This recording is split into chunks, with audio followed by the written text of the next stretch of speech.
What's going on, everyone? Welcome back to the show. So, Social Security reform. Are we going to see Social Security reform? Are we going to see an increase to Social Security benefits in this new reconciliation bill, this big, beautiful bill that they are talking about right now? They're doing the markup right now. There was a hearing in the House Ways and Means Committee just yesterday. And so, we're going to take a look and a listen to Representative Larson asking the experts about reform for Social Security and just what is in this reconciliation bill that will help people receiving Social Security benefits. So that's what we're going to focus on in this video. But first off, you guys can do me a favor. Please like the video. And if you're watching this video and you want to see more content like this, please consider subscribing to the channel.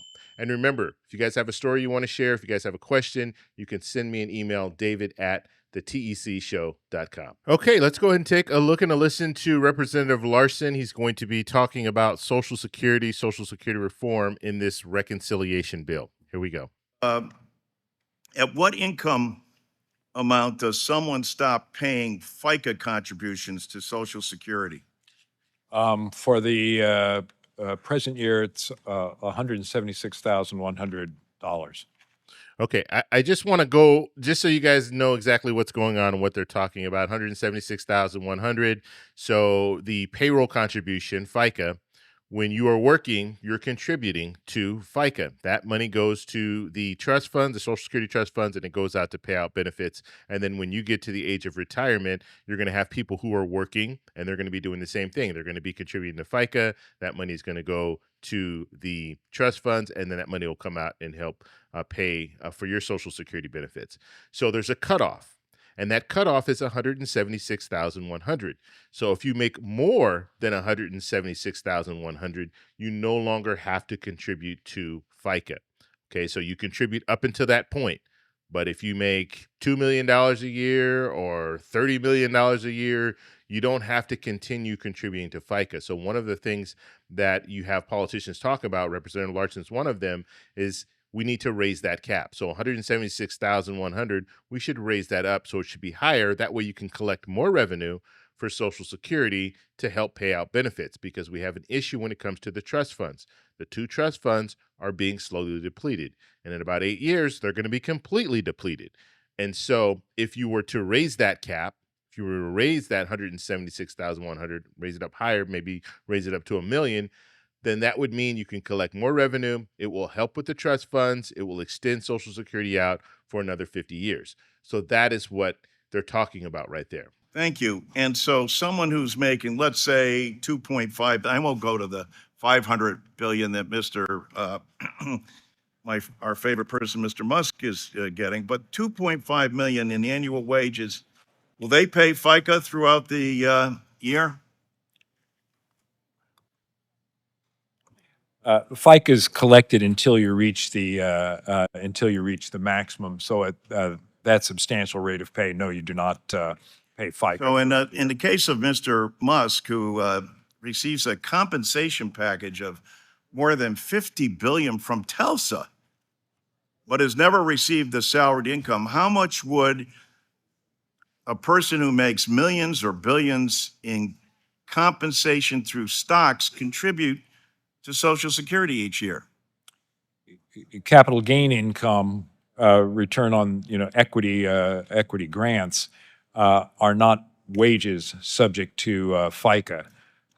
There are certain stock compensation that is subject to FICA, and I'm not specifically familiar with Mr. Musk's Is there anything in this legislation that would increase the amount of those making over $400,000 to contribute to Social Security or insolvency?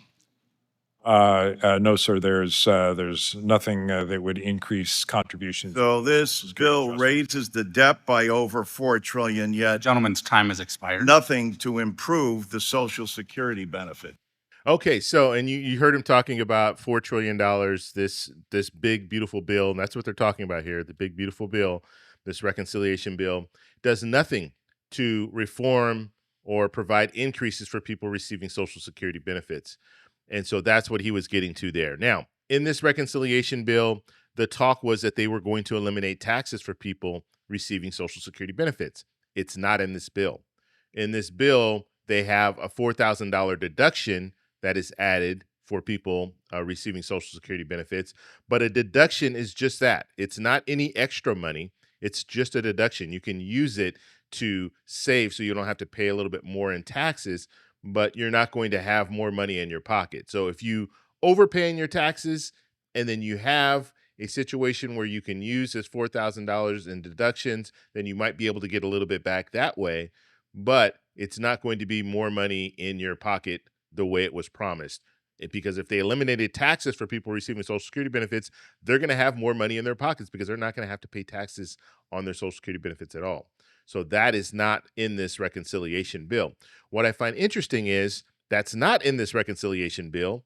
That was a promise that President Trump put out there, and President Trump hasn't really talked about this. Now, I know he's overseas right now. Maybe when he comes back, we'll hear a little bit more, but he hasn't talked about the fact that one of the things he ran on was he wanted to eliminate taxes on people receiving Social Security benefits. I'm sure there are people that are receiving Social Security benefits that are out there right now that heard him say that he wants to eliminate taxes on people receiving Social Security benefits, and that could have been the reason why they voted for him. And so the fact that they did not put that in this reconciliation bill is very interesting.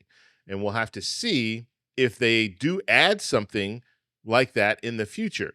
Now, there's been some talk that through reconciliation, they can't really do the elimination of taxes for people receiving Social Security benefits. So we'll have to see if that is really true. But even if that is true, they need to try to move some legislation that does just that, eliminate taxes on people receiving Social Security benefits. Because if they don't, then that's a promise that President Trump will be breaking as a result of not including that in this bill. And one more thing to remember.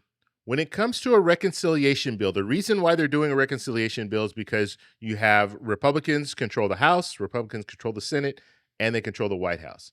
They have an opportunity here to pass a bill straight along party lines. They don't need Democrats in order to vote for this bill. And so in reality, Republicans can put whatever they want in this bill and pass it because it's reconciliation. Democrats did the same thing when they had control of the House, the Senate, and the White House. But now Republicans have this opportunity. What are they going to do with it?